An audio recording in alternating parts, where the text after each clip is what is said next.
বাংলাদেশের বাইরে পৃথিবীর বিভিন্ন প্রান্তে যেখান থেকে চ্যানেল আই দেখছেন আপনাদের সকলকে সাদর আমন্ত্রণ তৃতীয় মাত্রা দেখবার জন্য। প্রিয় দর্শক, বাংলাদেশ ভারত সম্পর্কের নানা দিক নিয়ে, উষ্ণতা শীতলতা নিয়ে আমরা বছরের পর বছর আলোচনা করে চলেছি।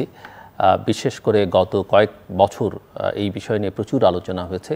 কার প্রাপ্তি কি, শেষ পর্যন্ত বাংলাদেশের জন্য কি মিলছে।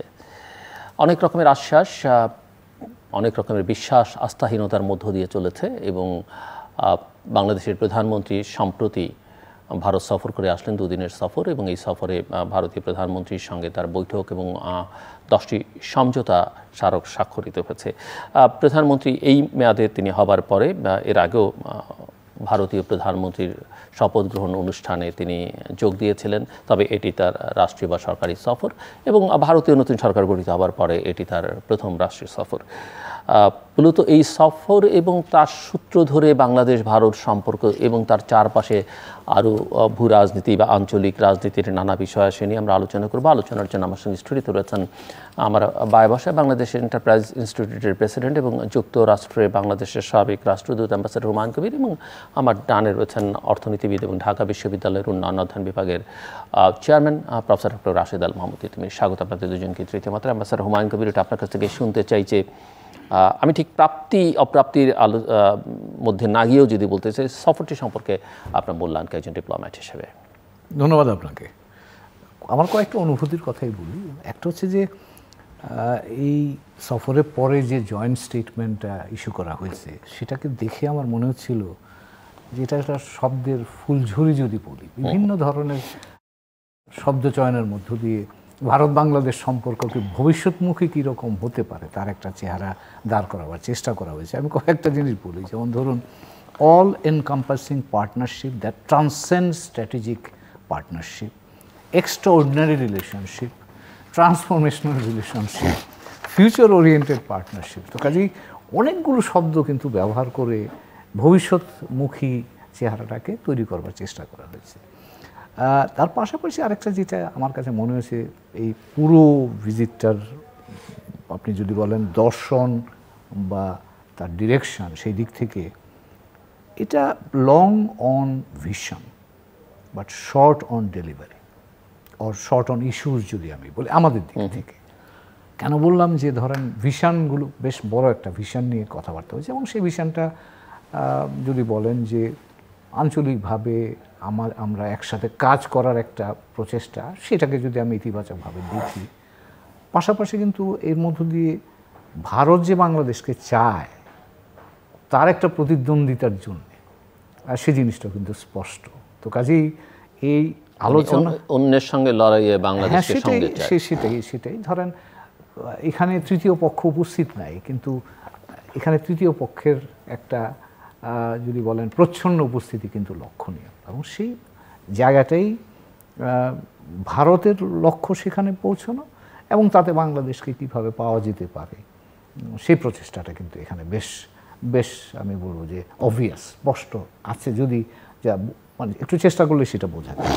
এবং সেখানে 2-3টা আইডিয়া আমি যদি বলি, আইডিয়াগুলো আমাদের জন্যও উপাদেয় হতে পারে, কিন্তু আমি বলবো যে সেটা লক্ষণীয়।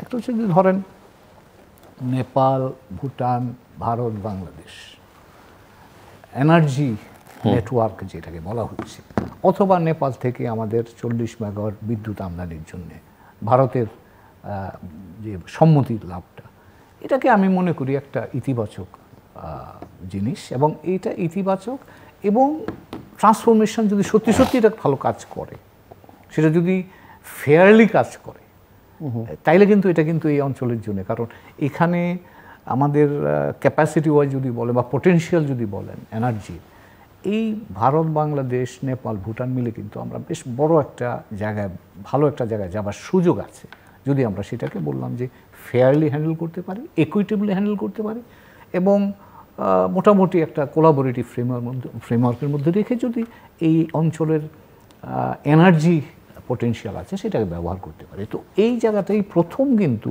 আপনি যদি লক্ষ্য করেন দক্ষিণ এশিয়ার এই অঞ্চলে, আমাদের অঞ্চলে, অন্য অঞ্চল বাদ দিলাম, বাইলেটারাল আপনার এনার্জি ট্রানজ্যাকশান থেকে এই প্রথম কিন্তু আমরা বেরিয়ে ট্রাইল্যাটারাল অর কোয়াড্রিল্যাটারাল একটা অ্যারেঞ্জমেন্টের দিকে যাচ্ছি। তো কাজে এটা একটা আমি মনে করি যে সম্ভাবনাময় একটা জায়গা। এখন সেটার ব্যবহারের উপর নির্ভর করে সে সম্ভাবনাটা কতটা আছে। আরেকটা জায়গা আমাদের জন্য ইতিবাচকভাবে দেখতে পারি, সেটা হচ্ছে যে গ্যাঞ্জেস ওয়াটার এগ্রিমেন্টটা যেটা আমাদের শেষ হয়ে যাবে, সেটার ব্যাপারেও তারা মোটামুটি টেকনিক্যাল একটা কমিটি ফর্ম করেছেন এবং সেই কমিটি কাজ শুরু করবে। এবং এটা আমাদের জন্য খুবই গুরুত্বপূর্ণ একটা বিষয়। তার কারণ 2 বছরের মধ্যে 2026 সালেই কিন্তু এই এখনকার চুক্তিটা শেষ হবে, তারপরে এটা চেহারা কী হবে সেটা ভারতীয় কোনো গণমাধ্যম বলছে এটা চুক্তি নবায়নও হয়ে গেছে এবং সেটি নিয়ে ইতিমধ্যেই পশ্চিমবঙ্গের তৃণমূল ক্ষোভ প্রকাশ করেছে। আনন্দবাজার পত্রিকার রিপোর্ট এগুলো।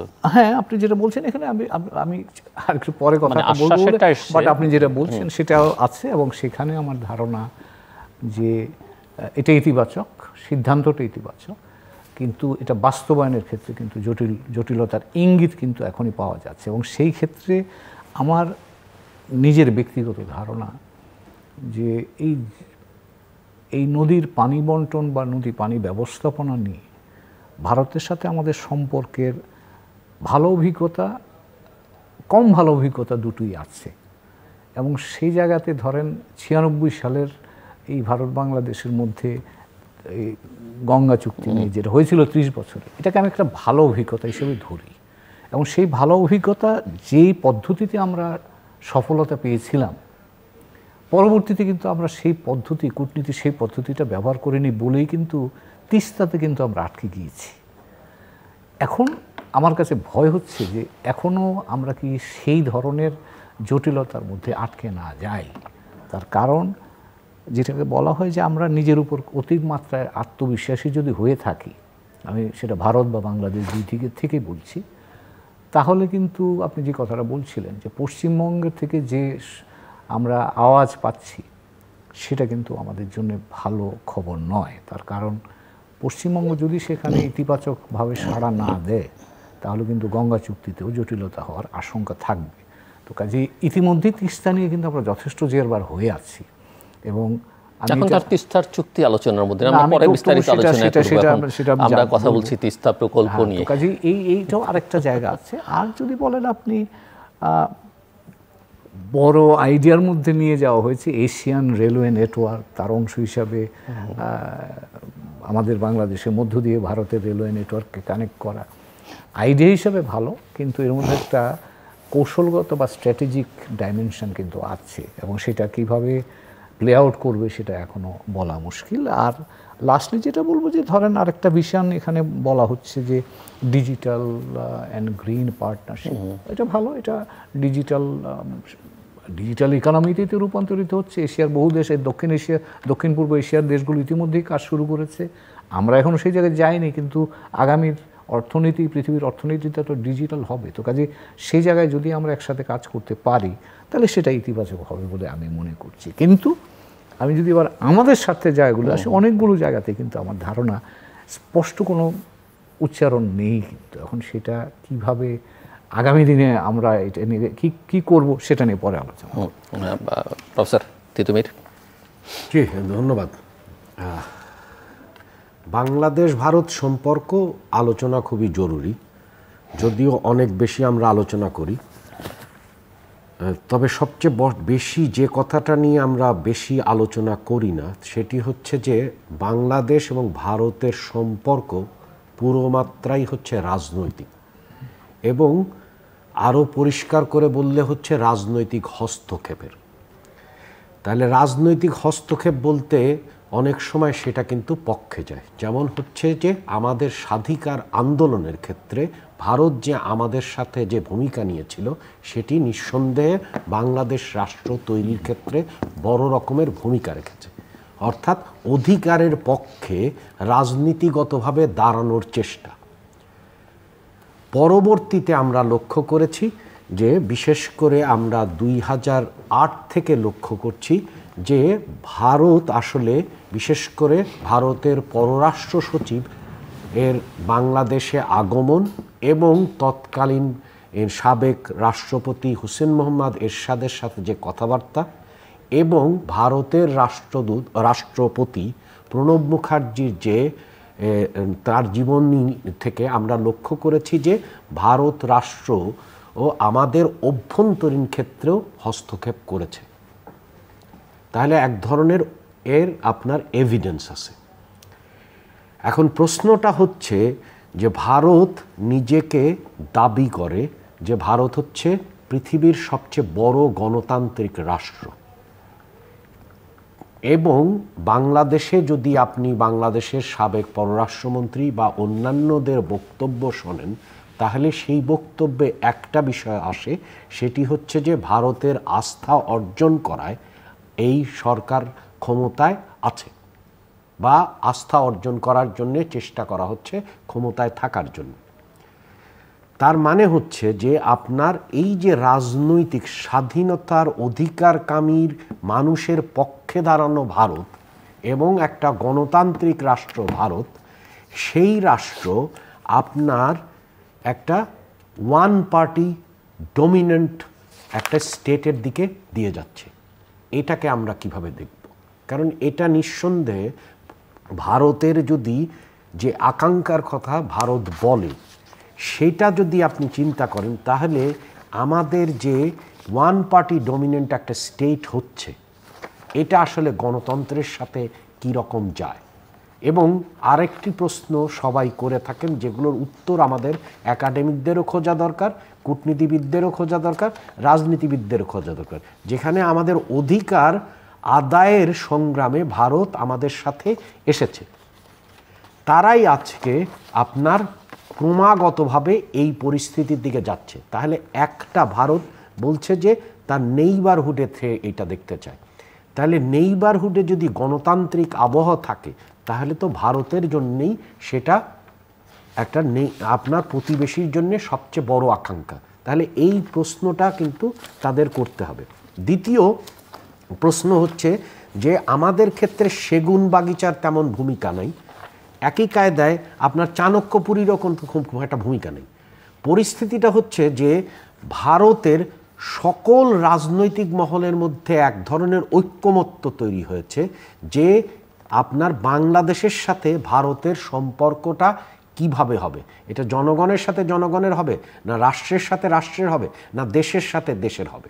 এই প্রশ্নটা কেন করা দরকার? কারণ প্রতিবেশীর মধ্যে দেখা যাচ্ছে যে যারা ভালোবাসা অর্জন করেছিল, কারণ আমাদের স্বাধীনতা যুদ্ধ অর্থাৎ বাংলাদেশের সবচেয়ে বড় অর্জন, সেখানে যে আমার বন্ধুত্বর এর ভূমিকা রেখেছে, সে আস্তে আস্তে সেই সম্পর্কটা বাংলাদেশে এখন একটা ভারত বিদ্বেষের পর্যায়েও কিন্তু আমরা শুনে থাকি, যেটা কোনো মতেই কাম্য হতে পারে না। তাহলে কাম্য পরিস্থিতি একটা হচ্ছে গণতান্ত্রিকতা, একটা হচ্ছে অধিকার, এবং তিন হচ্ছে যে সুপ্রতিবেশীমূলক সম্পর্ক জনগণের সাথে। এই তিনটি বিষয় কিন্তু খুবই জরুরিভাবে দেখা দরকার। এবং এটা যদি না দেখা যায়, তাহলে আপনি যদি বড় ধরনের লক্ষ্য ঠিক করেন, ভীষণও ঠিক করেন, তাহলে মিশন কিন্তু কাজ করবে না। তারপরে আপনি যদি কারিগরিভাবে যদি আলোচনাগুলো দেখেন, তাহলে পাঁচটি যে বিষয়, সেই পাঁচটি বিষয়ে কিন্তু বড় রকমের প্রশ্ন করছে। যেটা আগে এইভাবে অনেকে বলতে পারেন বা বলা শুনি, সেটি হচ্ছে যে বাংলাদেশের ইন্ডিয়া প্রবলেম, বাংলাদেশের ইন্ডিয়া প্রবলেম। তাহলে কি পানির ক্ষেত্রে, পানির ক্ষেত্রে যদি আপনি মূলত প্রধান ইস্যু আসলে, হ্যাঁ, পানির ক্ষেত্রে খেয়াল করেন, এখন কিন্তু ন্যারেটিভটা চেঞ্জ করা হচ্ছে যে ওখানেই তো পানি নাই, এখানে পানি কি হবে। তাহলে উজান এবং ভাটির যে আন্তর্জাতিক আইনের প্রতি শ্রদ্ধা এবং সেই আইনের প্রতি একনিষ্ঠ হওয়া, সেইখানে কিন্তু একটা প্রশ্ন তৈরি হচ্ছে। কারণ উজান এবং ভাটির পানির ব্যাপারে একটা আন্তর্জাতিক ব্যাপার আছে, কিন্তু এখানে ন্যারেটিভটা বলা হচ্ছে যে আমার তো উপরেই পানি নেই, তাহলে নিচে পানি আসবে কিভাবে। এবং যে কারণে কিছুক্ষণ আগে যে গঙ্গার যেটা একটা গ্যারান্টি ক্লজও ছিল, কিন্তু সেই অনুযায়ী কিন্তু পানি পাওয়া যায়নি। তার মানে হচ্ছে যে আন্তর্জাতিক রীতিনীতির প্রতি শ্রদ্ধাবোধের মাধ্যমে যে ভ্রাতৃত্বমূলক সম্পর্ক, সেইখানে একটা প্রশ্ন তৈরি হয়েছে। দ্বিতীয় প্রশ্ন হচ্ছে যে যোগাযোগ ব্যবস্থা। আমাদের স্বপ্ন, আমরা জোট নিরপেক্ষতার স্বপ্ন, সেই স্বপ্নটা ছিল হচ্ছে ট্রান্স এশিয়ান রেলওয়ে হবে, যেমন আপনি যদি থাইল্যান্ডে যান, লেখা থাকে AH, মানে এশিয়ান হাইওয়েজ 1, যেটা সুকুমবিত রোড দিয়ে যায়। তাহলে এখন দেখা যাচ্ছে যে রেলটা হয়ে যাচ্ছে আপনার হচ্ছে শুধু ভারতের একটা রাষ্ট্রের সাথে আরেকটি আপনার একটা রাজ্যের সাথে আরেকটি রাজ্যের সংযোগ ব্যবস্থা। এটা কিন্তু ট্রান্স এশিয়ান রেলওয়ে হচ্ছে না। তাহলে এটা দ্বিতীয় প্রশ্ন। কানেক্টিভিটির কথা মানে হচ্ছে আমরা এশিয়া অঞ্চলের এর যোগাযোগ ব্যবস্থা থাকতে হবে। তাহলে এটা দ্বিতীয় প্রশ্ন। তৃতীয় প্রশ্ন হচ্ছে যেটা খুবই গুরুত্বপূর্ণ, যেটা নিয়ে একেবারেই আলোচনা হচ্ছে না, সেটা হচ্ছে বলছে, এবং ওই আপনার আর যে জয়েন্ট স্টেটমেন্ট ওখানেও আছে, সেটা হচ্ছে যে বাংলাদেশ এবং ভারত সাগর ডক্ট্রিনের মধ্যে যাচ্ছে। সাগর ডক্ট্রিন মানে হচ্ছে যে security and growth for all in the region. এই ডক্ট্রিনের মূল বৈশিষ্ট্য, যেটা আপনার জন্য খুব জরুরি, কারণ আপনি বঙ্গোপসাগর নিয়ে একটা আলোচনা করেন, কনভারসেশন। এখানে বলা হচ্ছে যে বঙ্গোপসাগরের আসলে এটা হচ্ছে ভারতের একটা লেক। এখানে সবাই কাজ করবে, সেটা আপনার ভারত হতে পারে, মার্কিন যুক্তরাষ্ট্র হতে পারে, চীন হতে পারে, জাপান হতে পারে, কোরিয়া হতে পারে। তা না করে এইটার স্বাভাবিক জিম্মাদার হচ্ছে ভারত। এবং খেয়াল করবেন যে চুক্তিগুলো আগেও সই হয়েছে, বিশেষ করে ম্যারিটাইম এবং যে সার্ভেলেন্স সিস্টেম, সেটা কিন্তু ওই সাগরের মধ্যে দিয়ে আগেই সই হয়েছে এবং সেটা এবার পরিষ্কার করে আছে। তাহলে এইটা কি হবে? এটা হচ্ছে আমাদের তৃতীয় প্রশ্ন। চতুর্থ প্রশ্ন হচ্ছে যে আপনার বাণিজ্যে আপনার একটা তো আমরা জানি যে সরকারি পথে বাণিজ্য এবং বেসরকারি পথে বাণিজ্যের মধ্যে বড় রকমের ফারাক আছে। কিন্তু যে প্রশ্নটা আমরা আলোচনা করছি না, সেটি হচ্ছে আমাদের বাংলাদেশের উন্নয়ন আকাঙ্ক্ষা যদি চিন্তা করি, তাহলে এই দক্ষিণ এশিয়ায় বাণিজ্য, আমরা যেটা অর্থনীতির ভাষায় বলি ট্রেড ক্রিয়েশন, এটা কি হওয়ার আদৌ সম্ভাবনা আছে কিনা? এটা একটা মৌলিক প্রশ্ন। কারণ হচ্ছে যে প্রতিটি রিপোর্ট, সেটা বিশ্বব্যাংকের হোক, এশীয় উন্নয়ন ব্যাংকের হোক, সবাই বলছে যে দক্ষিণ এশিয়া হচ্ছে লিস্ট ইন্টিগ্রেটেড রিজিয়ন। আপনি FTA করেন, PTA করেন, আগে আমরা সার্কের অধীনে অনেক কিছু করার চেষ্টা করার পরে সেটা তো এখন সার্ক বলে, সেটা তো তারপরে বিমস্টেক আসলো। তাহলে প্রশ্ন হচ্ছে যে বাণিজ্য বাড়া, ট্রেড ক্রিয়েশনের আসলে দক্ষিণ এশিয়ায় ক্ষমতা আছে কিনা? তাহলে আপনার প্রশ্ন হচ্ছে যে আমরা তাহলে কি এখান থেকে অর্থনৈতিকভাবে কি অগ্রগতি ঘটবে? বরং ট্রান্স এশিয়ান, আমি যদি থাইল্যান্ডে যেতে পারতাম, আমি যদি চায়নায় যেতে পারতাম, আমরা যেভাবে গেছি, বাংলাদেশ রাষ্ট্র যদি আপনি চিন্তা করেন, এটা কি? এটা ছিল হচ্ছে যে মৌসুমি বায়ুর বহনের মাধ্যমে আমাদের মৌসুমি বায়ু যখন পশ্চিম দক্ষিণ দিকে দেখতো, তখন জাহাজগুলো সুমাত্রায় যেত, আর উত্তর পূর্ব যখন যেত তখন ওইখান থেকে আসতো। তো সেইটা নিয়ে তো কোনো আলোচনা নেই। তাহলে আমাদের দুইজনের আপনার আর লাভটা কী হবে? পঞ্চমত যেটা হচ্ছে আমাদের একের প্রতি আর একজনের সম্মান বোধ, অর্থাৎ হচ্ছে যে বর্ডারে যে মৃত্যুরগুলো ঘটনা ঘটছে। তাহলে আপনি যদি দেখেন যে 5টা মূল বিষয়, পানি, আন্তর্জাতিকতার সাথে সম্পর্কহীনতা করে আস্তে আস্তে পিছিয়ে আসা। দ্বিতীয় হচ্ছে যে যোগাযোগ ব্যবস্থায় যে ট্রান্স এশিয়ান, অর্থাৎ এশীয় অঞ্চলের মধ্যে যোগাযোগ ব্যবস্থা না করে একটা রাজ্যের থেকে আর একটা রাজ্যে যোগাযোগ ব্যবস্থা। তৃতীয় হচ্ছে যে বঙ্গোপসাগরের যে অসীম ক্ষমতা, সেইটাকে সাগর ডক্ট্রিনের মধ্যে নিয়ে এসে একটা সার্ভেলেন্সের মধ্যে নিয়ে বঙ্গোপসাগরকে নিজের মধ্যে জিম্মাদারি করা। চতুর্থ হচ্ছে যে বাণিজ্যর যে বিস্তৃতি, সেটা তো পূর্ব এবং পশ্চিমের যে বিস্তৃতি, সেই বিস্তৃতিবোধের ব্যাপার। আর পঞ্চমত সবচেয়ে বড় জিনিস, সেটি হচ্ছে যে আমরা যদি সম্পর্কের এত উচ্চমাত্রা থাকতো, তাহলে নেপাল থেকে তো একজন লোক বিনা ভিসায় ভারত যেতে পারে। তাহলে তো আমাদের ঘোষণা আসা উচিত ছিল যে বাংলাদেশের জনগণের সাথে জনগণের সম্পর্ক এতটাই উষ্ণ মাত্রার যে ভিসা মুক্ত প্রবেশাধিকার। তাহলে জনগণের সাথে জনগণের সম্পর্কের ওই অধিকারটা কোথায়? জি, অ্যাম্বাসেডর হুমায়ুন কবির, আপনি বলবেন কিন্তু একটা বিষয় অনেকে মনে, যেমনটা আপনি বলছেন যে এটা রাজনৈতিক হস্তক্ষেপের একটা সম্পর্ক, তার ইতিবাচক দিক দেখিয়েছেন, নেতিবাচক প্রভাব কি সেটা দেখিয়েছেন, এবং একটা সাধারণভাবে পারসেপশন যে আমাদের কারেন্ট রিজিম ভারতের উপর রাজনৈতিকভাবে অনেক বেশি নির্ভরশীল, এবং এই নির্ভরশীলতা যখন থাকে তখন আসলে দর কষাকষির অবস্থানটা অনেক দুর্বল হয়ে যায়, এবং কেউ কেউ এটাও মনে করেন যে জয়েন্ট স্টেটমেন্ট যেটি, সেখানেও এটা একটা এক ধরনের প্রকাশ দেখা যায় যে এটা কতটা দুর্বল। এবং চুক্তি বা সমঝোতা যেগুলো গত কয়েক বছরে, 15 বছরে অসংখ্য সমঝোতা স্মারক স্বাক্ষরিত হয়েছে, চুক্তি হয়েছে, এবারও 60টা নতুন, 3টা পুরনো। অনেকে মনে করেন এর বাইরেও আরও অনেক কিছু থাকতে পারে, প্রকাশ্য অপ্রকাশ্য অনেক কিছু জানা যায় না, কিন্তু যেগুলো হচ্ছে সেগুলো মোরলেস বলা যেতে পারে যে সেগুলো ভারতের স্বার্থই সংরক্ষণ করছে অনেক ক্ষেত্রে, খুব বেশি যে বাংলাদেশের স্বার্থ সেখানে সংরক্ষণ। অনেকে মনে করেন ভবিষ্যৎ আগামী দিনে বাংলাদেশের নিরাপত্তার জন্য এটি একটা বড় চ্যালেঞ্জ হয়ে দাঁড়াবে, এই সমস্ত সমঝোতা চুক্তি, এবং সেগুলো থেকে বেরিয়ে আসবারও কোনো সুযোগ থাকবে কিনা ভবিষ্যতে একজন ডিপ্লোম্যাট হিসেবে আপনার কাছে, সেটাও আমার বোঝার যে যদি কখনো মনে হয় এই সরকার ক্ষমতা থাকলে, তার মনে হতে পারে অন্য সরকার আসলে মনে হতে পারে যে না, এটা আমার দেশের স্বার্থের অনুকূলে নয়, সেখান থেকে বেরিয়ে আসবারও সুযোগ থাকবে কিনা সেটা একটু বোঝা দরকার। ধন্যবাদ আপনাকে। আপনি যেটা বলছিলেন কথাটা খানিকটা সত্যতা তো আছেই। তার অর্থ হচ্ছে যে গত 15 বছরে ভারতের সাথে ধরেন আমাদের প্রায় 100-র উপরে আমরা বিভিন্ন ধরনের, আমি যদি বলি চুক্তি, সেটা আপনি এমইউ থেকে শুরু করে এগ্রিমেন্ট, যে ফর্মেটই চাই, আমি সাধারণভাবে চুক্তি হিসেবে বলছি, এর সবগুলোর কিন্তু দায় আমাদের আছে। কারণ এই দায়টা কিন্তু সরকারের না, এটা দেশের দায়। তার কারণ হচ্ছে সরকার পরিবর্তন হলেও কিন্তু রাষ্ট্রে রাষ্ট্রে যে সম্পর্ক সেটা কিন্তু থাকে, এবং আপনি যিনি সরকারে থাকেন তিনি সেটা সই করেন, কিন্তু দায়টা কিন্তু রাষ্ট্রের থেকে যায়। তো কাজেই এই চুক্তিগুলোর সামগ্রিক দায়ভার আমাদের যেটুকু, আমাদের বাংলাদেশ হিসাবে অংশীদার হিসাবে যেটুকু থাকার সেটা আমাদের থাকবে।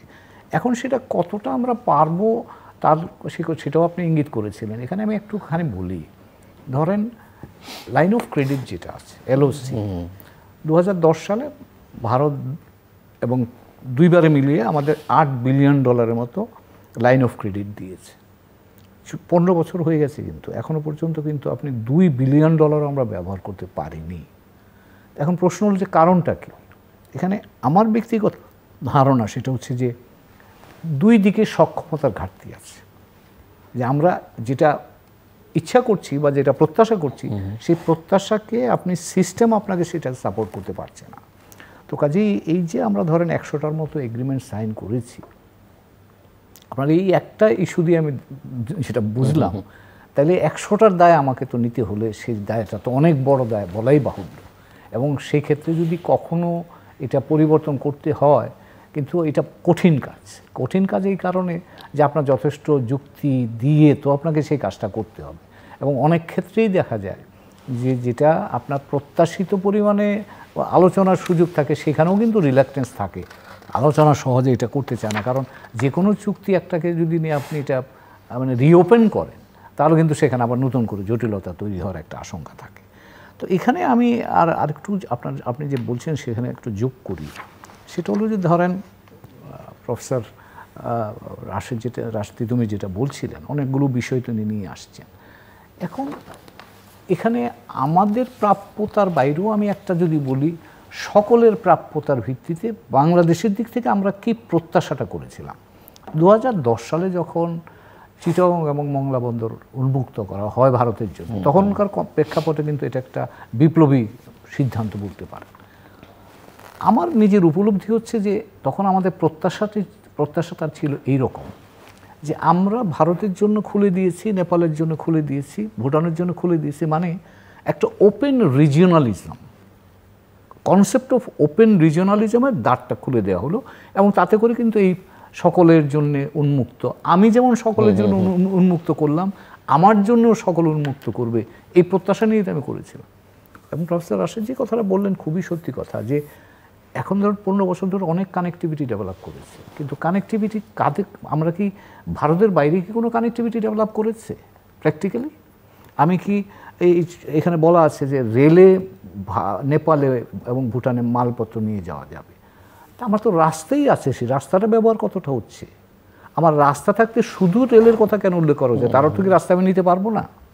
তো এখন এই জায়গাগুলোতে আমি যখন আরেকজনের রাস্তা ব্যবহার করার জন্য দাবি করি, তখন তো অন্যেরও দাবি থাকবে, তারও সেই সুযোগটা পাওয়া উচিত বলে মনে করি। তো কাজেই এই ওপেননেসের ধারণাটার আমার ধারণা যে এটাকে আত্মস্থ করতে হবে, সেটা শুধুমাত্র আমার ক্ষেত্রে, অন্যের ক্ষেত্রে ওপেননেস, আমার ক্ষেত্রে সেটা নয়, সেটা কিন্তু আমার মনে হয় কনসেপ্ট হিসাবে খুব ভালো হয় না। এবং বাংলাদেশের দিক থেকে তখনকার এটা একটা বৈপ্লবিক সিদ্ধান্ত ছিল, এবং সেই সিদ্ধান্তটা এখনও আরও বাস্তবায়িত হোক, এটা দক্ষিণ এশিয়ার জন্যে বা দক্ষিণ এশিয়ার বাইরেও দক্ষিণ পূর্ব এশিয়ার সাথেও আমাদের কানেক্টিভিটির জন্য জায়গা তৈরি করুক, ক্ষেত্র তৈরি করুক, সেটাই আমাদের প্রত্যাশা হিসেবে রইল। এরপরে যেটা ধরেন আপনি আরও একটা জায়গায়, এই যে প্রফেসর সাহেব বলছিলেন যেটা, যে আমরা ইন্ডো প্যাসিফিক ভিশনটার মধ্যে অনেকগুলো নতুন উপাদান, এবং ভারতের পররাষ্ট্র সচিব মহোদয় কথা বলেছেন, টাইমস অফ ইন্ডিয়া সেটা ক্যারিও করেছে কিন্তু দেখলাম, যে তিনি বলছেন যে বাংলাদেশ সাগর ডক্ট্রিনে তারা অংশীদার হবে। এটা কিন্তু আমরা নতুন শুনছি। ইন্ডো প্যাসিফিক স্ট্র্যাটেজিতে বা এই ইন্ডো প্যাসিফিক মানে এই ফ্রেমওয়ার্কটার মধ্যে আমাদের অবস্থান কিন্তু আমরা স্পষ্ট করে ধরে রেখেছি। ইন্ডো প্যাসিফিক আউটলুকের মধ্য দিয়ে আমরা কিন্তু বলে দিয়েছি। তার আগে আপনি 2019 সালে ডালিয়ানে, চীনের ডালিয়ানে গিয়ে আমাদের মাননীয় প্রধানমন্ত্রী কিন্তু একটা 5 পয়েন্টস দিয়েছিলেন। পরে দিল্লিতে সেটা তিনি রিইটারেট করেছেন ওয়ার্ল্ড ইকোনমিক সামিটে। তো কাজেই সেটা, এবং সেটার মধ্যে দুইটা মূল বিষয় যেটা ছিল, একটা হচ্ছে যে এটার প্রধান বিষয়টা হচ্ছে অর্থনৈতিক, আমরা এর সাথে থাকতে রাজি আছি। সেটা আপনি যদি বিআরআই বলেন চীনের, সেখানেও আমরা অর্থনৈতিক বিষয়াবলী নিয়েই আমরা থাকতে আগ্রহী। চীনের এটার অন্য কী আছে সেটাতে আমরা মোটেও আগ্রহী না। একইভাবে ইন্ডো প্যাসিফিক স্ট্র্যাটেজিতেও আমরা বারবার বলছি যে আমরা সামরিক বিষয়ে আগ্রহী নই, আমরা অর্থনৈতিক বিষয়ে আগ্রহী, এবং আমরা ইনক্লুসিভ চাই, সকলের জন্য অংশগ্রহণ যাতে এটাতে থাকে। আমরা কারোর বিরুদ্ধে ব্যবস্থাতে বা যাওয়ার কোনো আমাদের চিন্তা নাই, এবং সেটা আমরা স্পষ্ট করেছি। কিন্তু আপনি যদি এখন লক্ষ্য করেন, এই সাগর বলেন বা Indian vision for Indo Pacific, তার মধ্যে কিন্তু একটা বড় সিকিউরিটি কম্পোনেন্ট কিন্তু আছে। এখন যদি আপনি আমাকে বলেন যে আমরা সাগর ডক্ট্রিনে আমরা রাজি হয়েছি, তার অর্থ কি আমরা আমাদের অবস্থানের পরিবর্তন করেছি? আমরা কি ভারত যেভাবে চীনকে দেখে সেইভাবে দেখার চিন্তা করছি বা সেই ধারণাটা গ্রহণ করেছি? এই প্রসঙ্গগুলো কিন্তু আমার মনে হয় যে এটা পরিষ্কার হওয়া দরকার। কারণ এই জায়গাটাতে মাননীয় প্রধানমন্ত্রী যাবেন কদিন পরে চীনে, চীনারা কিন্তু জানতে আগ্রহী হবে যে এই যে কথাগুলো বলা হচ্ছে, এই কথাগুলো কি তোমরা কি এর সাথে একমত কি একমত না। এবং আমাদের যে পররাষ্ট্রনীতির মৌলিক কিছু উপাদান বা প্রধান আমাদের দৃষ্টিভঙ্গিটা হচ্ছে friendship to all, malice two নান। কাজে আমরা সকলের সাথে সম্পর্ক এই তাত্ত্বিক ভিত্তিতে চালিয়ে যাচ্ছি, এবং বাস্তবতার ক্ষেত্রেও কিন্তু এটা আমাদের জন্য প্রযোজ্য। তার কারণ আমরা যে আমদানিটা করি, সেই আমদানিটাই আমাদের রফতানি হিসাবে যায়। তো কাজে সেই চেইনের মধ্যে ভারত যেমন যুক্ত, চীনও একইভাবে যুক্ত, ইউরোপিয়ান ইউনিয়নও একইভাবে যুক্ত, মার্কিন যুক্তরাষ্ট্র একই চেইনের অংশ কিন্তু। কাজে আমাদের বাস্তবতা কিন্তু আমাদেরকে নির্দেশ করে যে আমরা কোনো পক্ষে গিয়ে অন্য পক্ষের বিপক্ষে কাজ করব, সেই সুযোগ আমাদের নাই। তো কাজেই এখন যে নতুন ধারণাগুলো যেগুলো এখানে এবার আলোচনায় এসছে বা যেগুলি প্রকাশিত হচ্ছে, সেই ধারণাগুলোর ব্যাপারে আমাদের দিক থেকেও কিন্তু স্পষ্ট অবস্থান প্রয়োজন। তা না হলে কিন্তু জনমনে বিভ্রান্তি হবে, এবং আমাদের যারা পার্টনার বা অংশীদার আছেন তাদের কাছেও কিন্তু আমাদের প্রশ্নের সম্মুখীন হবে। ডক্টর তিতুমির, আপনি বলবেন, জাস্ট আমি একটু তিস্তার প্রসঙ্গটাও আলোচনার মধ্যে আনতে চাই যে এটা তো বাংলাদেশের সঙ্গে ভারতের সেই মনমোহন সিং যখন প্রধানমন্ত্রী তখন থেকে প্রচুর আলোচনা হয়েছে, এবং হচ্ছে না, এবং এমনও বলা হচ্ছে যে এই দুই সরকার থাকাকালীনই হবে, যদিও দুই সরকারের মেয়াদ বাড়ছে একটার পর একটা নির্বাচনের মধ্য দিয়ে, কিন্তু সমস্যার সমাধান হচ্ছে না। এখন তিস্তা প্রকল্প যেটা বাংলাদেশ করতে চায়, যেটাতে চীন বলছে যে তারা সহায়তা করবে, এখন কয়েক মাস ধরে ভারতও বলছে যে তারা এখানে সহায়তা করবে এবং এই প্রকল্পে তারা যুক্ত হতে চায়। কিন্তু আমার পানির সমস্যার তো সমাধান বা তিস্তা চুক্তি না করে এই আমাদের প্রকল্পে তাদের এই যে যুক্ত হওয়ার আগ্রহ, এটাকে আপনি কিভাবে দেখেন? এবং আমার আরেকটা প্রশ্ন আপনাদের দুজনের কাছে থাকবে যে তিস্তার এই প্রকল্প নিয়ে আমাদেরকে কেবল আমরা জানি চীন চাইছে বলেই হয়তো ভারত এখানে আর্থিক সহায়তা মানে লোন দেওয়ার, আসলে এর বাইরে তো আর কিছু না, তারা এর সঙ্গে যুক্ত হচ্ছে। তারপরে অন্য কোনোভাবে আমাদের ভাববার কোনো সুযোগ আছে কি না, যেহেতু পানি পরিবেশ এগুলো নিয়ে আপনি নিজেও যথেষ্ট কাজকর্ম করেন? জি, অসংখ্য ধন্যবাদ। এইবারের যে মানে যে আপনার দুই দেশের যে বক্তব্যটা উপস্থাপন করা হয়েছে সেখানে একটা বিষয় খুব পরিষ্কার, সেটি হচ্ছে যে পুরোটাই কৌশলগত এবং নিরাপত্তাগত, এবং সেখানে আপনার ইন্দো প্যাসিফিক এবং সাগর ডক্ট্রিনের মধ্যে দ্বন্দ্বটাও কিন্তু পরিষ্কার। কারণ যখন ইন্দো প্যাসিফিক নিয়ে বলা হয় তখন বলা হয় হচ্ছে free and open in the Pacific. এবং আমার আপনাদের দুজনের কাছে আমি ছোট্ট করে একটু শুনতে চাই বুঝি এই কনসেপ্টটা আসলে ভারত মন থেকে পছন্দ করে কিনা সেটাও না। আমার পরিষ্কার বক্তব্য, কারণ হচ্ছে যে আমি কিছুদিন আগে হয়তো কোয়াডে বা ফ্রেমওয়ার্কের মধ্যে আছে, কিন্তু আসলে তারা মন থেকে এটা চায় কিনা না, তারা কিন্তু পরিষ্কার। আপনি যদি ভারতীয় পত্রপত্রিকায় দেখেন এই বিষয়ে কিন্তু পরিষ্কার বঙ্গোপসাগর সম্পর্কে ভারতের অবস্থান, এবং এই সম্পর্কর অবস্থান কিন্তু আজকের না। সালমান খুরশিদ যখন ফরেন মিনিস্টার ছিলেন তখন হিন্দু পত্রিকায় উনি পরিষ্কার বলেছেন যে বঙ্গোপসাগরে কি হবে সেটা তো আমরা দেখব। এবং একইভাবে যখন 2+2 আলোচনাটা যেটা হয়েছে নয়াদিল্লিতে, অর্থাৎ মার্কিন যুক্তরাষ্ট্রের প্রতিরক্ষামন্ত্রী এবং পররাষ্ট্রমন্ত্রী এবং ভারতের বিদেশমন্ত্রী এবং প্রতিরক্ষামন্ত্রী, সেখানেও কিন্তু এই বিষয়টা কিন্তু খুব পরিষ্কার। তাহলে প্রশ্নটা হচ্ছে যে অবাধ, মুক্ত বা স্বাধীন মানে ওপেন, এবং আপনার এই যে ইন্দো প্যাসিফিকের মূল বক্তব্য এটার সাথে সাংঘর্ষিক কিনা। কারণ সাগর বলছে হচ্ছে, খেয়াল করেন প্রথমেই কিন্তু পরিষ্কার তারা security and growth for all in the reason, তার মানে মূল কি ডিটারমিনেন্ট হচ্ছে সিকিউরিটি।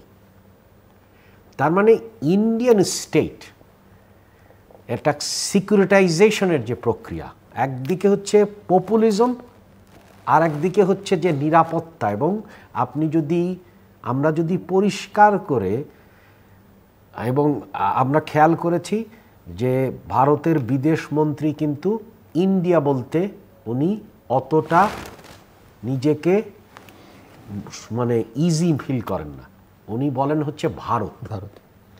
এবং উনি যে নতুন বই লিখেছেন সেখানেও কিন্তু ভারত বলেছেন। এবং এই ভারতের অর্থাৎ মিথকে ইতিহাস বানিয়ে যে তৈরি করার চেষ্টা, সেইটা কিন্তু খুবই পরিষ্কার। কারণ আমাদের ম্যাপগুলো আছে, আপনার পাশে স্ক্রিনে ম্যাপ দেখা যাচ্ছে, ম্যাপগুলো কিন্তু পরিষ্কার। ভারত বলতে কতটুকু, একটা হচ্ছে জিওগ্রাফি আর একটা হচ্ছে রাষ্ট্র, এটা কিন্তু পরিষ্কার করতে হবে। কারণ হচ্ছে যে আপনার যে ভারত বলে যে রাষ্ট্র আর ভারতীয় ভৌগোলিক অবস্থান এক না।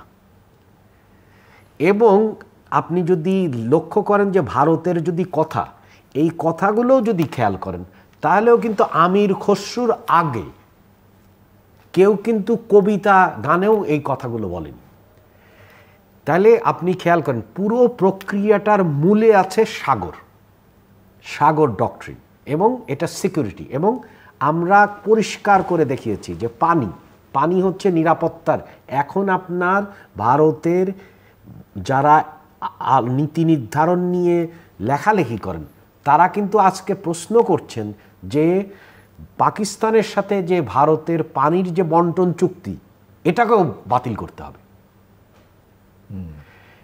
তার মানে আন্তর্জাতিক নীতি, অর্থাৎ প্রশ্নটা হচ্ছে যে ওপেন এবং ফ্রি ইন্দো প্যাসিফিকের যেটা, বা বাংলাদেশের যে বক্তব্য ওপেন ইন্দো প্যাসিফিক আউটলুক, বা আসিয়ানের যে বক্তব্য, অর্থাৎ সব জায়গায় কিন্তু বক্তব্যের একটা বিষয় আছে, সেটা হচ্ছে আমরা নিজেদেরকে সমাধান করে ফেলব। এখানে বড় রকমের একটা কন্ট্রাডিকশন আসছে। এবং প্রত্যেকটা ক্ষেত্রে আমরা যেটা বললাম যে পানির ক্ষেত্রে তারা এক রাষ্ট্রের সাথে আর এক রাষ্ট্রের ব্যাপারটা দেখাচ্ছে, কিন্তু ভারতীয় সংবিধানবেত্তা আমাদের সংবিধানবেত্তার চেয়ে অনেক পণ্ডিত, তারা জানেন যে এটা একান্তই রাষ্ট্রীয় ব্যাপার। তাহলে আপনি তো সেটা দেখাতে পারেন না। এবং এটা আমরা কিন্তু আজকে নতুন দেখছি না, আমরা ল্যান্ড বাউন্ডারি সেটেলমেন্ট করছি অনেক আগে, আর ভারত কত পরে করেছে। সেটা কোনো নতুন কোনো কিছু না। ঠিক একই ব্যাপারে আমরা এশিয়ান হাইওয়ের কথাটা তো সবাই বলছে, গ্র্যান্ড ট্রাঙ্ক রোড।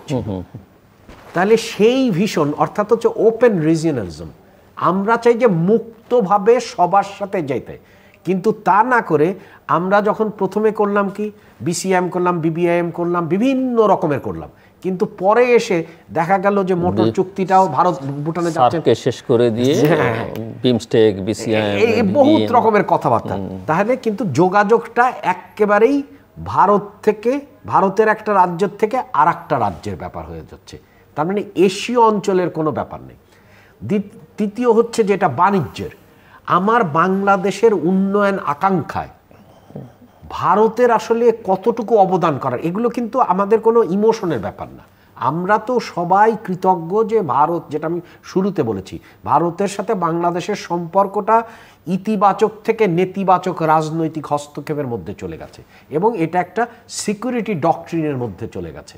এটাই হচ্ছে আপনার সেই জন্যে বাংলাদেশের ইন্ডিয়া কোয়েশ্চেন হয়ে দাঁড়িয়েছে। কারণ বাংলাদেশ রাষ্ট্র দেখেন, খেয়াল করেন, আমরা কিন্তু ওপেন এবং ফ্রি যেতে, আমরা আমদানি করছি চীন থেকে, ভারত থেকে, রপ্তানি করছি মার্কিন যুক্তরাষ্ট্র, ইউরোপে। আমরা চাই যে বঙ্গোপসাগরে আমরা তেল অনুসন্ধান করব, আমরা হচ্ছে নীলাভ অর্থনীতি করব, আমরা সব করব, সবার অংশগ্রহণ, সেটা মার্কিন যুক্তরাষ্ট্র করবে, থাইল্যান্ড করবে, আসিয়ানের লোকরা করবে, সবাই করবে। কিন্তু আপনি দেখেন কোনো ইনভেস্টমেন্ট হচ্ছে না আমাদের যেখানে প্রচুর পরিমাণে হাইড্রোকার্বন রিজার্ভ আছে, আমরা কিন্তু করতে পারছি না। তারপরে আপনি খেয়াল করেন, যদি নিউক্লিয়ারের দিকে যান, সেখানেও কিন্তু একটা ভারতীয় অংশগ্রহণ রয়েছে। তার মানে প্রশ্নটা হচ্ছে যে সৎ প্রতিবেশী সুলভ সম্পর্কর যে মূল কাঠামো, অর্থাৎ একে অপরকে আমরা রেসপেক্ট করব, শ্রদ্ধাবোধ করব এবং ডায়ালগ করব এবং কমিউনিকেট করব এবং ওপেন রিজিয়নালিজম। তার মানে পুরোটার মূল প্রশ্নটা হচ্ছে যে আপনার মুক্ত আঞ্চলিকতাকে, এইটার বিশ্বাস ভারতের নেই। এবং ভারত, মহাভারত এবং ভারতকে, যেটা ভারতীয় পররাষ্ট্রমন্ত্রী পরিষ্কার করে তার নতুন পুস্তকে উপস্থাপন করেছেন, মানে মোদির আরএসএস থেকে, যেমন এখন তো পরিষ্কার যে এই যে আপনার দ্বিজাতি তত্ত্বের জনক হচ্ছে সাভারকার, ঠিক একই কায়দায় যেটা হচ্ছে যে পৃথিবীর এখন বড় রকমের যে ভারতের যে এই যে ভারত কথাটা এবং সেইখানে যে বিষয়টা, তো এইটা একটা বড় রকমের প্রশ্ন হয়েছে। তবে আমি আশার দিকও দেখি। আশার দিক হচ্ছে কি, আমাদের এদেশে ওয়ান পার্টি স্টেট ডমিনেন্স শুরু হয়েছে, কিন্তু ভারতে কিন্তু আপনার ইন্ডিয়া জোটের কিন্তু একটা অগ্রগতি ঘটেছে। তার মানে ভারত নিজেও কিন্তু নিজের মধ্যে দ্বন্দ্ব করছে যে আসলে ভারত কি একটা সিকিউরিটি স্টেট হবে, যেটা সে সবসময় করছে, কারণ তার যে পরিমাণ কিন্তু ক্ষমতা কি আছে, কারণ তার যে আপনার প্রতিরক্ষা খাতের ব্যয় জিডিপির তুলনায় যে হারে বেড়েছে, এটা কিন্তু পৃথিবীর সবচেয়ে বেশি, এর বাড়ার হার মানে অ্যাক্সিলারেশন। এইটা করে আপনার যেটা দাঁড়িয়েছে সেইখানে ভারতের রাষ্ট্রের সামনে, কারণ আমরা তো খুব পরিষ্কার যে আগামী 50 বছরেও কোনো ট্রেড ক্রিয়েট হবে না, এটা তার ক্যাপাসিটি নেই। কারণ হচ্ছে যে ভারতের, আপনি যদি খেয়াল করেন ভারতের মৌলিক অর্থনৈতিক বিষয়গুলো, সেখানে কি সারা পৃথিবীর দরিদ্র মানুষ এক করলে ভারতের দরিদ্র মানুষের সমান হবে। আপনি যদি খেয়াল করেন সামাজিক যেগুলো আপনার নির্দেশক আছে, সেগুলোতে সবচেয়ে পিছিয়ে আছে। হ্যাঁ, ভারতের বাজারটা বড় নিঃসন্দেহে, কারণ ভারত হচ্ছে বিশ্বের জনবহুলতম দেশ। তো এইখানে প্রশ্নটা আসলে আমাদের দেখতে হবে যে তিনটা প্রশ্ন করে আমি অ্যাম্বাসেডর হুমায়ুন কবিরের কাছে শুনতে চাই যে ওপেন রিজিয়নালিজম তারা মানে কিনা, প্রশ্ন। দ্বিতীয় হচ্ছে এটা ইন্দো প্যাসিফিকের সাথে সাংঘর্ষিক কিনা। তৃতীয় হচ্ছে যে আমাদের যে নেইবারহুড, এই নেইবারহুডের সবার স্বাভাবিক আপনার অগ্রগতি এবং প্রগতির জন্য যে সবার সাথে যে বহুপাক্ষিক বিশ্ব ব্যবস্থা, সেই বিশ্ব ব্যবস্থার পক্ষে সে না হচ্ছে সে তার আঞ্চলিক মোড়ল হিসেবে পক্ষ। এই তিনটা প্রশ্ন, অনেক মৌলিক তিনটে প্রশ্ন প্রফেসর তিতুমিরের আমি মনে করি খুবই প্রণিধানযোগ্য, এটি নিয়ে আলোচনা হওয়া দরকার। এবং একই সঙ্গে আমি যে তিস্তার প্রসঙ্গটা বারবার আনছি কেন, এটা মানুষের এক ধরনের কৌতূহল আছে। তিতুমির এর আগেও বলছিলেন যে পারস্পরিক মর্যাদার সম্পূর্ণ মানে সম্মানবোধ থাকা দরকার, পারস্পরিক মর্যাদা বোধটা থাকা দরকার, সম্পর্কটা সেরকম হওয়া উচিত। সেই জায়গায় আসলে আমরা কি দেখতে পাই, বা এই ধরনের সফর আমি জানি না, এটা যেমন ধরেন বর্ডারের প্রসঙ্গটা আলোচনার মধ্যে এসছে, এই আলোচনার মধ্যে এই সামিটে এই প্রসঙ্গ আসে কি না, ট্রেড নিয়ে যে গ্যাপ বা কালচারালি অনেক রকমের প্রবলেম আছে, এগুলো আসলে এখানে আলোচনা আসে কি না বা আলোচনা হয় কি না, না হলে কেন হয় না, সেটাও আমি একটু আপনার কাছ থেকে বুঝতে চাই। খুব কম, প্রসঙ্গ এখন অনেকগুলো আছে। আপনি তিস্তা নিয়ে বললেন এবং এটা জনমনে বেশ আলোড়িত হচ্ছে এবং আলোড়িত হওয়ার কারণও আছে। তার কারণ হলো যে তিস্তা এগ্রিমেন্ট বা চুক্তি যেটা 11 সালে সই হওয়ার পর্যায়ে ছিল, চূড়ান্ত পর্যায়ে ছিল, শুধু সই হওয়ার বাকি ছিল। তো কাজেই এটা আনুষ্ঠানিকতার বিষয়টা চুক্তি হিসেবে বলছি, কিন্তু এটা এখন ধরেন গত 11 সাল থেকে আজ পর্যন্ত কিন্তু সেটা করা যায়নি। এখন এই ক্ষেত্রে কিন্তু ভারতের সর্বোচ্চ রাজনৈতিক পর্যায় থেকে কিন্তু আমরা অঙ্গীকার পেয়েছি রিপিটেড। তো কাজে সেই জায়গাটায় এবারের আলোচনায় বা যেটুকু আমরা জানতে পেরেছি প্রকাশিত হয়েছে তাতে এই বিষয়টা নিয়ে কথাবার্তা নাই। এখন এখানে আমাদের জন্য যে বিষয়টা গুরুত্বপূর্ণ সেটা হচ্ছে তিস্তা চুক্তিটা কিন্তু খালি আনুষ্ঠানিকতা নয়, এটা কিন্তু আমার অধিকারের প্রকাশ, স্বীকৃতি।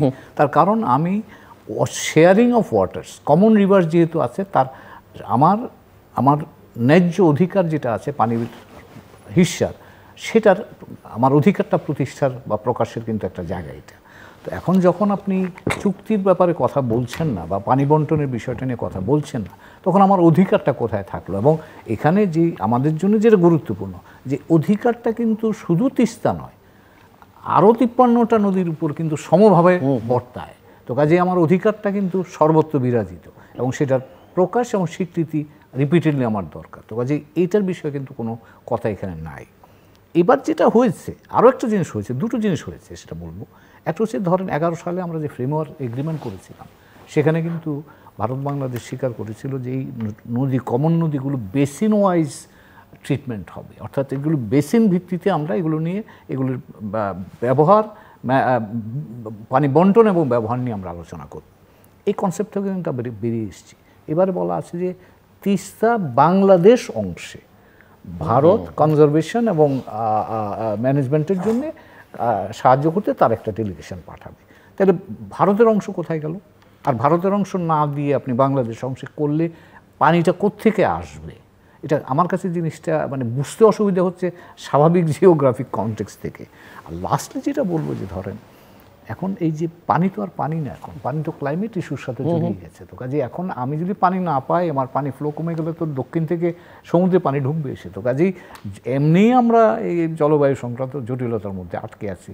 তার মধ্যে যদি এই বিষয়গুলো নিয়ে আপনি কনসেপচুয়ালি এবং ন্যারেটিভ ওয়াইজ এত শিফট হয়, তাহলে তো এক পর্যায়ে গিয়ে বলবে যে না, এটা তো এটা আর আলোচ্য বিষয়ই নয়।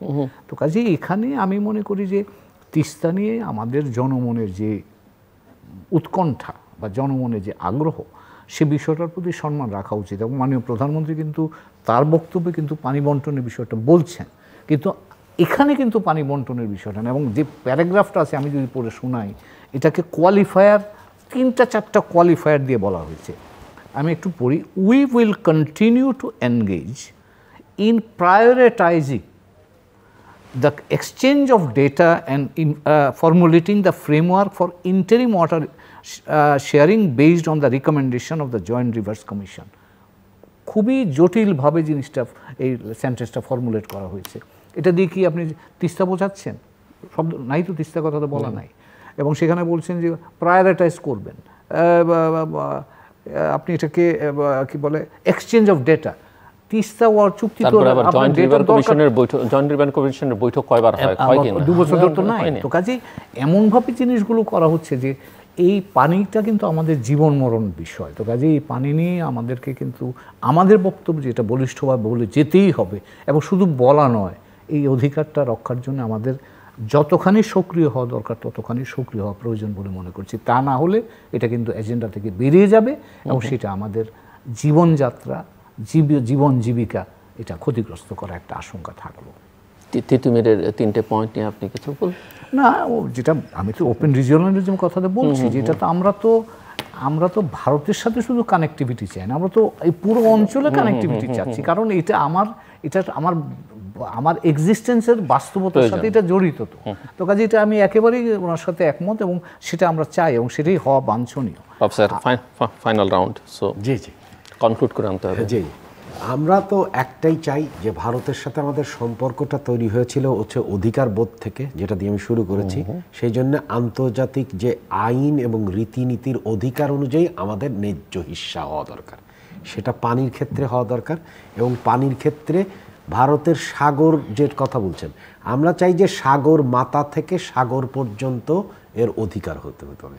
অর্থাৎ গঙ্গা একটা বেসিন, ব্রহ্মপুত্র আর একটা বেসিন, মেঘনা আর একটা বেসিন। এই 3 বেসিন না হলে আপনি তো খেয়াল করছেন যে সুন্দরবন পুড়ে যায় কেন? কারণ লেভেলটা উঠে যায়। আর পানি বারবার আমাদের এই জলবায়ু পরিবর্তনের সমস্যাটা হচ্ছে কেন?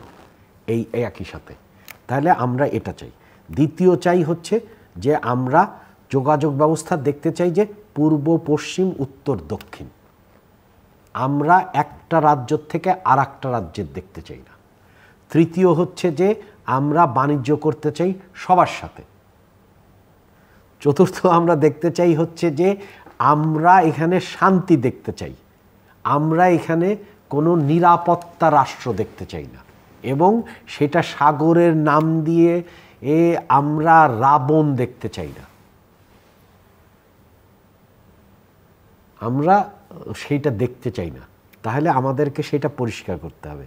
এবং পঞ্চমত, ভারত আমাদের বন্ধু রাষ্ট্র, তাদের গণতন্ত্রের প্রতি শ্রদ্ধাবোধ আছে। তারা চায় যে হচ্ছে যে আপনার আর বহু রকমের বিকল্পের মধ্যেই একটা বৈচিত্র্যের মধ্যে যে ঐক্যবোধ, আমরাও সেরকম দেখতে চাই।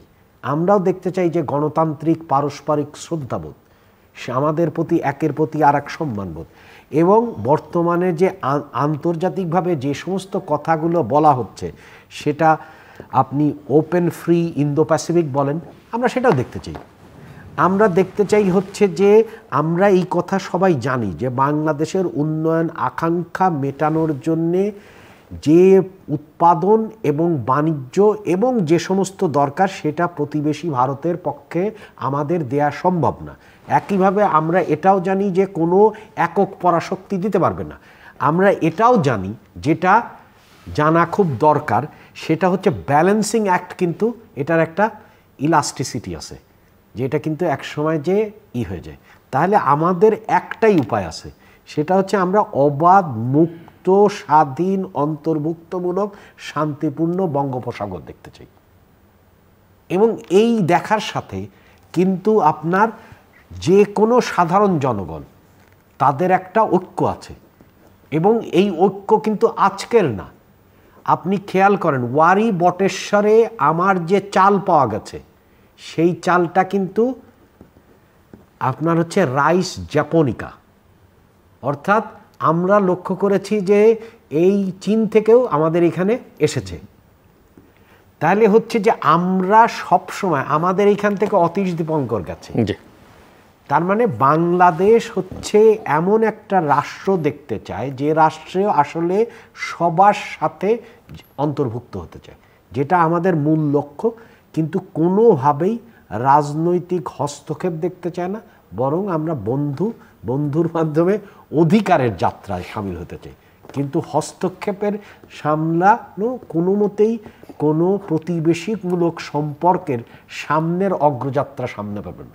এবং এ কথা ভুলে গেলে চলবে না, বাংলাদেশের আপনার স্থান কম হতে পারে, কিন্তু মানুষের আকাঙ্ক্ষা এবং অধিকার এবং একমাত্র রাষ্ট্র দক্ষিণ এশিয়ায় যে সশস্ত্র যুদ্ধের মাধ্যমে রাষ্ট্র তৈরি করেছে, এই কথা কিন্তু চাণক্যপুরীর লোকদেরকে জানা থাকা দরকার।